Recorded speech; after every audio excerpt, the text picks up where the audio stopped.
un enquêteur privé a présenté des excuses au prince Harry pour lui avoir volé son adolescence lors d'une apparition dans le dernier documentaire royal de la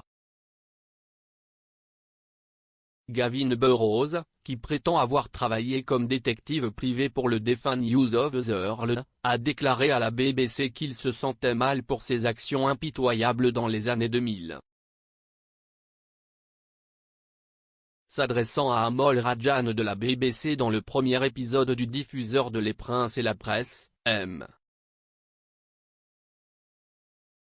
Burrows a déclaré « Je faisais essentiellement partie d'un groupe de personnes qui lui ont volé son adolescence normale. » Mais M. Burrows ne s'est pas seulement concentré sur le prince Harry. En 2004, alors que le duc de Sussex, aujourd'hui âgé de 37 ans, sortait avec la femme d'affaires d'origine zimbabwéenne Chelsea Davy, aujourd'hui âgée de 36 ans, le détective privé a déclaré qu'il était impitoyable dans ses actions. Il a affirmé, il y avait beaucoup de travail de surveillance sur ses téléphones, sur ses communications, Chelsea se vantait auprès de ses amis quand elle allait le voir. Burrows a ajouté qu'il avait même examiné les dossiers médicaux de Madame Davy pour déterminer si elle avait déjà eu un avortement, des maladies sexuelles et ses relations passées. Cependant, le détective privé s'est excusé auprès de l'ex-petite amie de Harry en disant « Je suis vraiment désolé parce que mes actions ont été impitoyables. »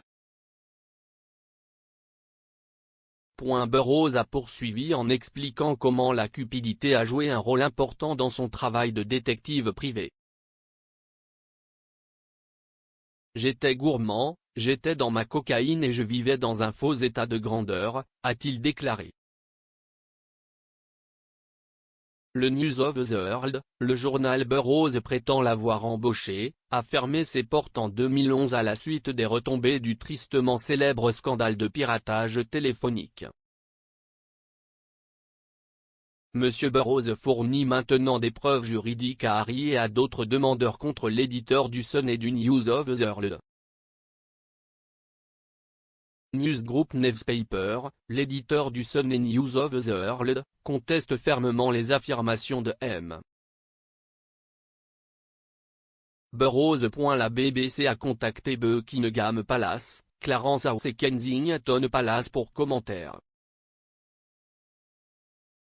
Ils ont fait la déclaration commune suivante, une presse libre, responsable et ouverte est d'une importance vitale pour une démocratie saine. Cependant, trop souvent des allégations exagérées et infondées provenant de sources anonymes sont présentées comme des faits. Il est décevant que quiconque, y compris la BBC, leur donne de la crédibilité. Le deuxième épisode de The Prince and the Press sera diffusé lundi prochain à 21 h sur BBC Two.